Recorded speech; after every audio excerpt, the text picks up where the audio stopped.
Today we'll talk about how can you disable guests and applications on your OK app. We're going to figure out the solution on how you can do that on your app. All you have to do, just go above this sign, click on it here.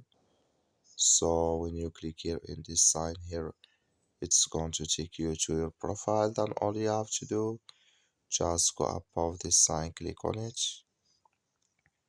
So when you click here in this sign, it's going to take you to your to this list. Then you click here on notifications on screen. So then you just keep going down here. You go down.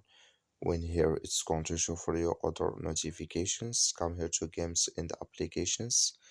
Click in this sign or this color. Like you see color, it's gone. That's main disable with us now. That's all you have to do. Thank you for watching. Don't forget to support us by like and subscribe.